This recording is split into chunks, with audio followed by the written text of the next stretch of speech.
Few games can claim to have impacted the medium quite like Call of Duty Modern Warfare.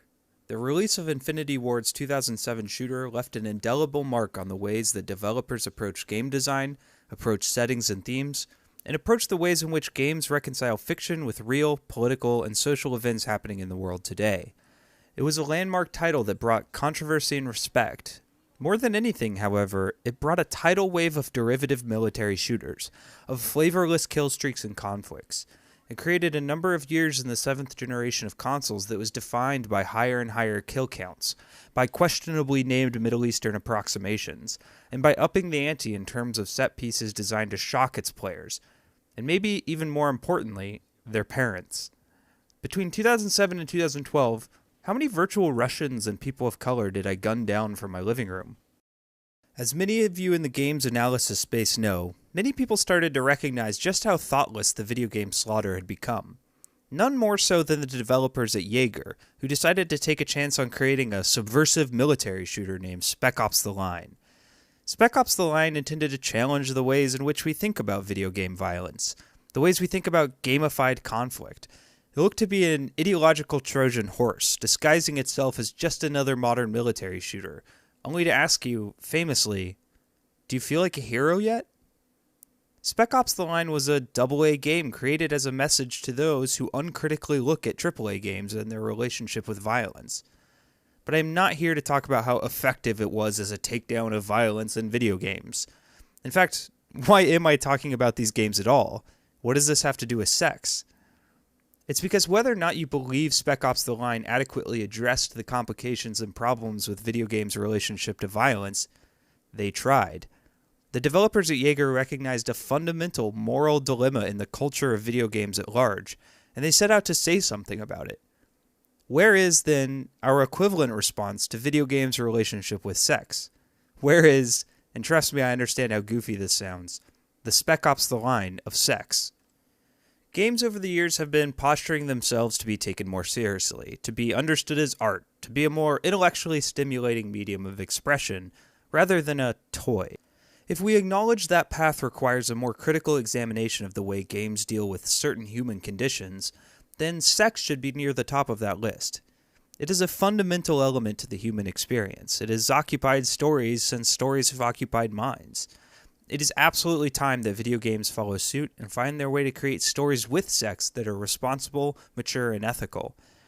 I've always been really interested in the ways in which games handle sex. I've never felt totally comfortable with the sex scenes in games, and even in my most hormonal of teenage years, I am not sure I ever found them particularly titillating. The very first experience I can remember was trying for Baby in The Sims, with little old David maneuvering the camera in a desperate attempt to see if I could fool the game into letting me see under the rustling covers. And don't act like he didn't do this either. Then came my mom throwing a tantrum and banning my console from me because she learned I could have sex with my wife in Fable. Fast forward to speedrunning my nights with Aphrodite in God of War 3, to getting rejected to spend the night in GTA 4 after the first date, where I also took her to a strip club and committed vehicular manslaughter on the way there.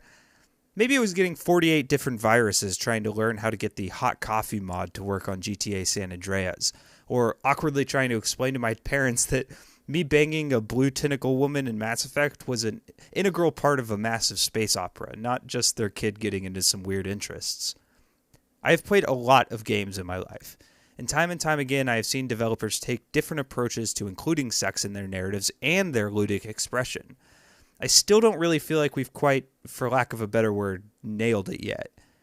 The truth is, it's hard to speak about these subjects without coming off as, preachy or holier than thou. That obviously isn't my intention. This video isn't going to be me preaching to you about how you are a terrible person if you like the relationship mechanics in Heavy Rain, or if you thought the God of War minigame really got your motor running.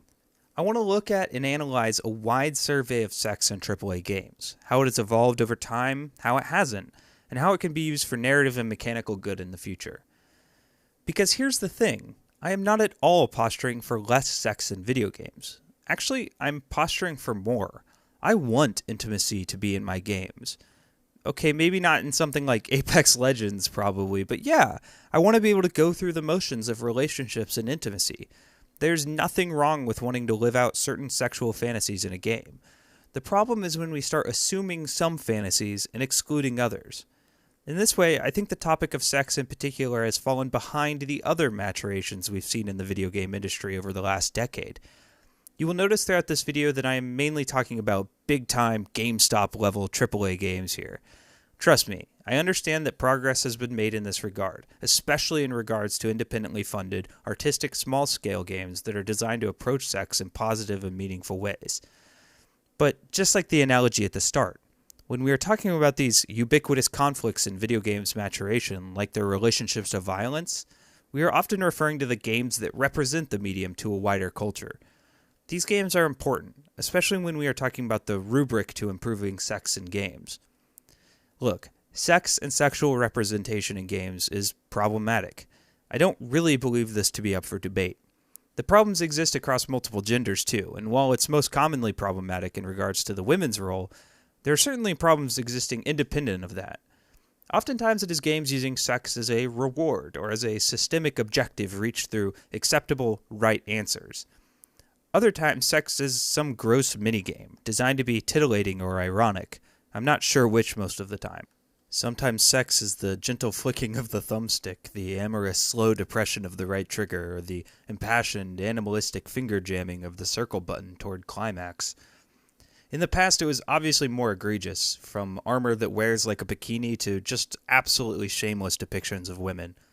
While I am willing to acknowledge progression in the ways in which games predominantly deal with sex, I think the more important conversation to have is this.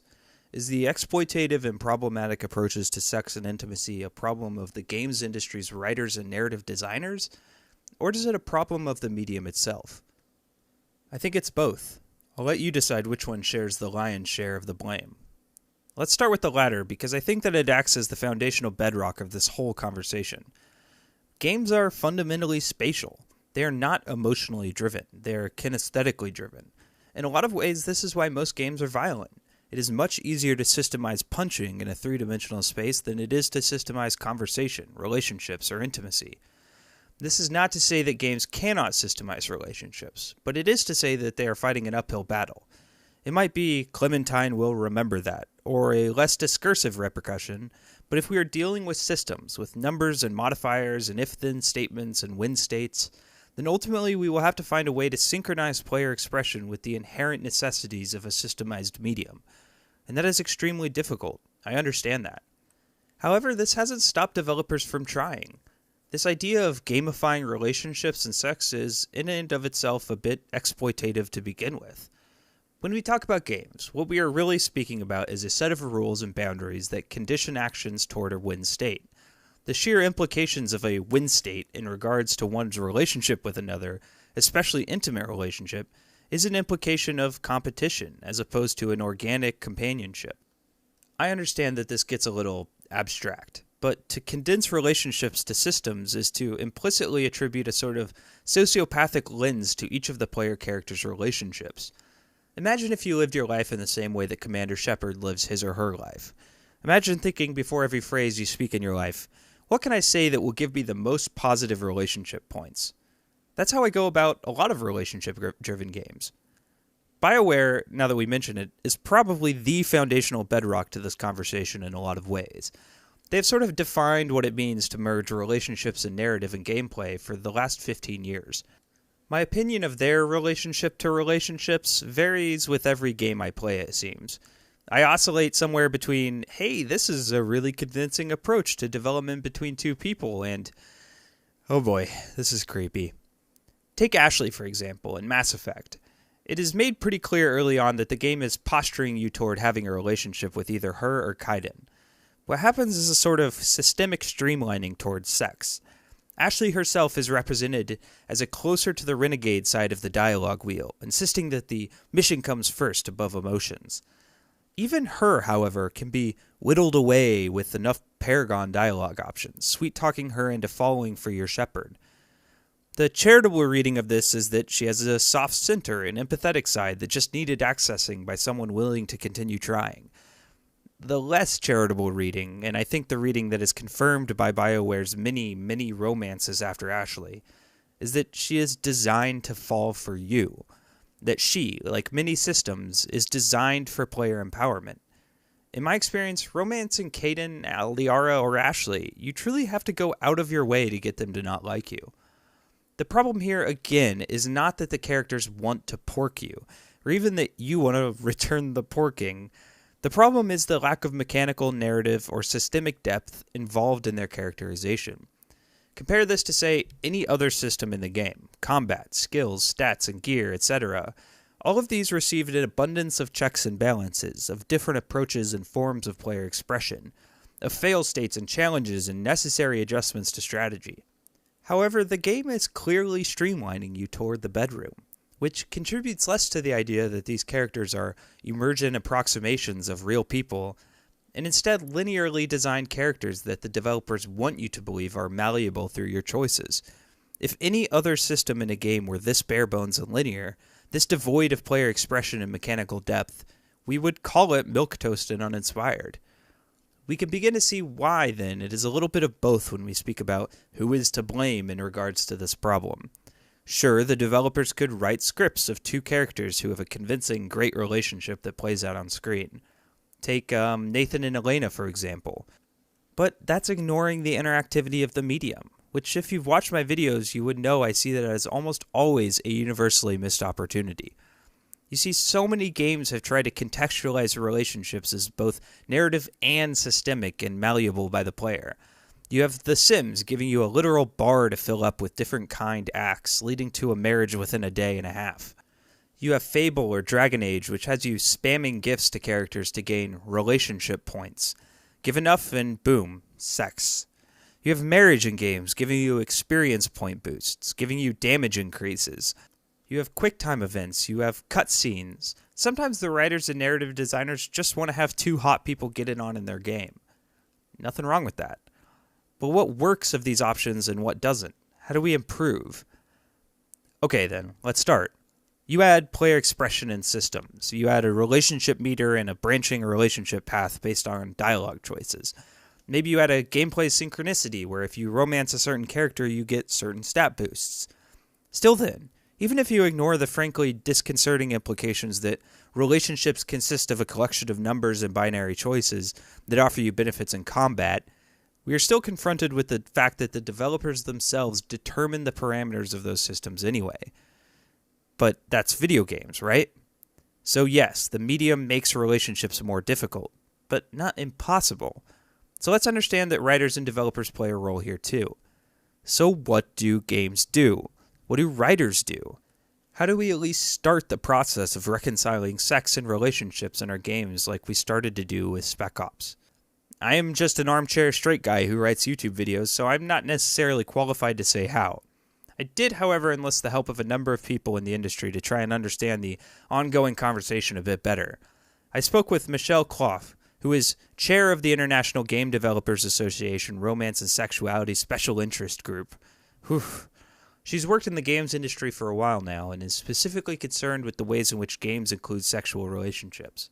So part of the reason why sort of gamification of relationships exist is that it's really simple to do. It's, you know, in terms of the programming, you just have to be like, here's a variable, you know, Morgan likes you. Equals 0. And then every time you do a thing, Morgan likes you increases by 1, and then once it reaches a certain level, Morgan will be like, oh my god, I like you, and then, you know, the relationship progresses. So, you know, that is at the core of all of the sort of gamified takes on relationships, and again, I think a lot of it is to do with the fact that it is, you know, reasonably simple, reasonably easy to do from a programming and from a systems perspective. So, let's imagine a world in which we create a BioWare-style game, one that is an action game first and foremost, yes, but also is created with the artistic intention of creating a medium-influencing way of systemizing relationships. Remember, this is all hypothetical and is more theory crafting rather than an authoritative call to action to game developers everywhere. This game would be accessible, it would be AAA, it would have many different systems and gear and levels and characters and missions, but it has one more thing that other games like this don't have. It has the casino system. One of the the things I would love to see with some games is maybe taking that basic systemic idea of, here's the variable, it has to count up, but attach it to more complicated and nuanced things. So, for example, I like to say, okay, instead of kindness coins, where it's just based on how nice you are to a person and eventually sex falls out, I like the idea of chemistry casino, where instead of it being about being nice to a person, it's about are you behaving in a way that is a particular turn on to them. So, for example, if you have a character who really, really likes humor, then I would love to see a game where, maybe the variable counts up every time you pick the humor option in front of them. And that then later on, and maybe it doesn't make it clear that that's what's happening. You don't have that ticking up, sure. Affection +1. Yeah. And then later on in a conversation, the person's just like, God, you're funny. Let's sleep together. And you're like, wait, what? Yeah. Oh, okay. That sounds great. Because the nice thing about that is that the reason I like that model is because it makes it more of a character thing for the NPC, rather than just them being completely passive and just reacting, to what the player does. It's more like they have their own preferences, and if the player is role-playing someone who matches those preferences, then they're like, that's really hot. We should get coffee sometime. So, sort of like experiments with that to sort of take, at its core, it's still, the same gamified model. But I think there are ways to make it, to play with it in different and sort of cooler ways. Think back to the game Shadow of Mordor, a game that, for all intensive purposes, was as run-of-the-mill third-person action game as possible. Except one thing, right? The Nemesis system. A capital-letter, full-on, focused approach to changing the ways in which players interact with the social hierarchies, and they're usually character-ubiquitous murder simulators. I bring this up because I think it acts as an interesting illustration of what Michelle and I are interested in exploring here. I think the casino system would work in a similar way, at least abstractly, to the Nemesis system. It does a couple of things, mainly on two different levels. It works on a systemic level, right? In that it provides a level of character-driven depth and interesting lessons to learn rather than hitting the Paragon option every single time, regardless of what it says. It would encourage you to think more critically about your dialogue choices and gameplay. It could turn things like clothing choices or character creation into meaningful choices outside of just visuals. It also works on an aesthetic level, a cultural level, a social level, whatever you want to call it. It addresses the rigidity in which games previously understood relationships, and it humanizes the characters in a way that encourages volition in their own motivations. It encourages the player to think about the ways in which their actions don't always translate exactly to sex. It shows interesting diversity in the traits that characters find attractive. It shows that a male may not be attracted to your attempts at being the nice guy. It may be that a woman doesn't find your jokes as endearing as everyone else, but if you approach the mission more seriously, she would respect it more. It may be the opposite. Maybe she can't stand how seriously you're taking everything. It could destigmatize and work toward deconstructing a lot of the gender problems found in regards to men as well. You could have men or women that care about things like a male's strength stats versus your intelligence stat. It could encourage writers to have Marcus Phoenix level beefcakes not to be seen as sex objects. You could have women that prefer more carefully thought out appearances, skinnier men, hairier men, larger men, less bombastic men.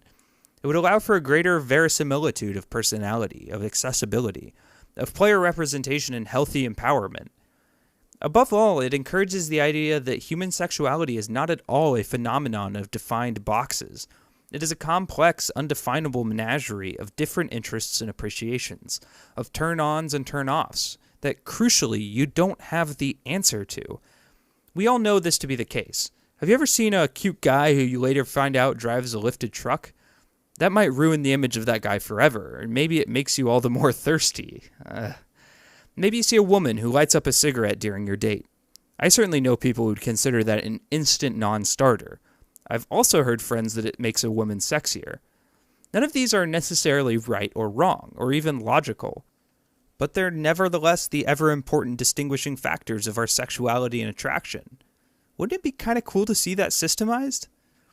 The issue here, of course, is perceivable consequence. Shout out Aaron Signal. Coined by Doug Church all the way back in 1999, perceivable consequence was originally formulated as simply a clear reaction from the game world to the action of the player. That is, it's what you get when the game recognizes players' input and conveys the results of that input back to the player, such that they know the scope and impact of what they did.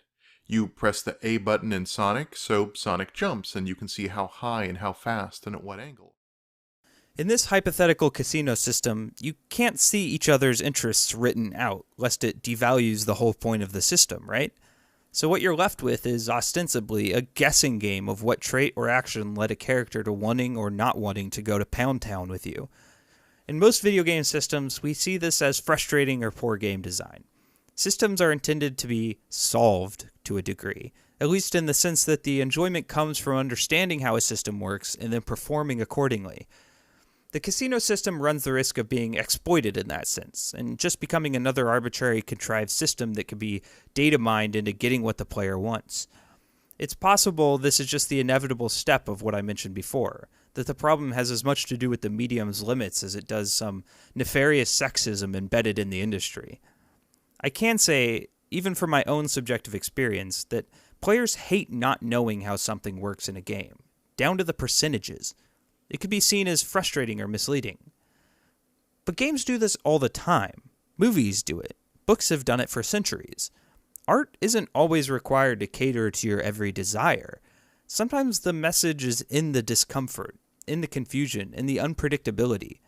Sometimes you aren't blowing up the people you thought you were in Spec Ops: The Line. Sometimes she doesn't want to go to bed with you, no matter how many times you open the door for her. So now that the foreplay of the video is over, let's get to the climax. The act itself.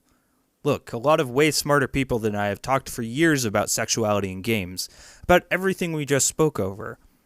What isn't talked about as much, and credit to Michelle for doing many GDC talks about, is what happens when the clothes actually start flying and the buttons start mashing. Because there are a lot of schools of thought for how a game should show sex, and very few of them feel ideal. So let's just list a couple of them, eh?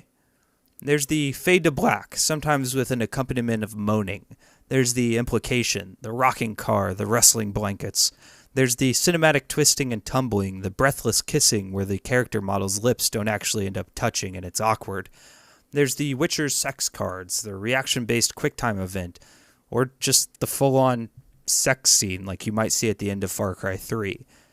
Sometimes the sex is implied, with Ezio entering his paramour's room at night. Sometimes there is disguised moaning, heavy breathing, awkward grunts, you name it. Sometimes, and this really isn't what we are talking about here, the sex is just aesthetic eye candy, the strategically placed camera behind Miranda's posterior, the toes-to-chest raising of the completely non-existent video game camera.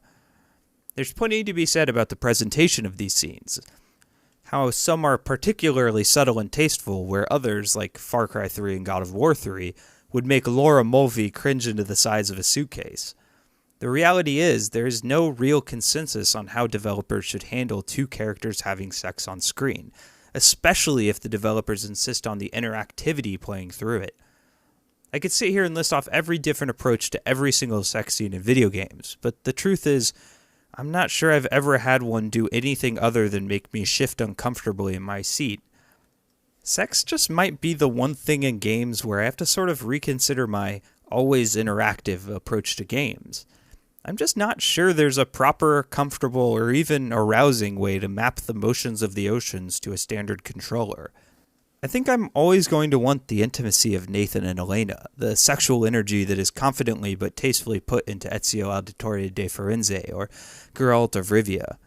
With sex, I feel comfortable thinking, especially when we combine it with the casino system, that I don't need to be shown everything. In conclusion, imagine this. Imagine working on a character, building him or her in your mind, expressing yourself through the game in all sorts of amazing gameplay systems found in so many different games. Imagine avoiding combat whenever possible, but being deadly efficient when it comes down to it. Imagine speccing points into the medic skills and always reviving your teammates before marching forward. Imagine that one character that you always go to after each mission approaching you and mentioning to you how she noticed your attention to teamwork in the last mission. and how she saw you in a different light after you helped that family on some planet. Imagine that you acknowledge the fact she notices this and continue it more. She notices that you notice. You share more time together. Imagine all of the heightened conversations and tension that we've all had in real life be represented in the exciting uncertainty of not knowing what to say next. Wanting to say the right thing, but not being able to select the Paragon option every time and know it will work. Finally, you get to the point where you don't have to worry as much. You pretty much get her and what she likes, and the same for you. You kiss, you may, make out a couple times, yeah. But crucially, you don't finger jam the circle button and gyrate the analog stick. You either watch it play out or you see it fade to black. Because a lot like how relationships are in real life, it's not really all about how it all ends up. Players would be okay not having to partake in the action. Just like any good cutscene or narrative moment in an otherwise interactive video game, our imaginations and ideas can carry a lot of the heavy lifting that this just can't.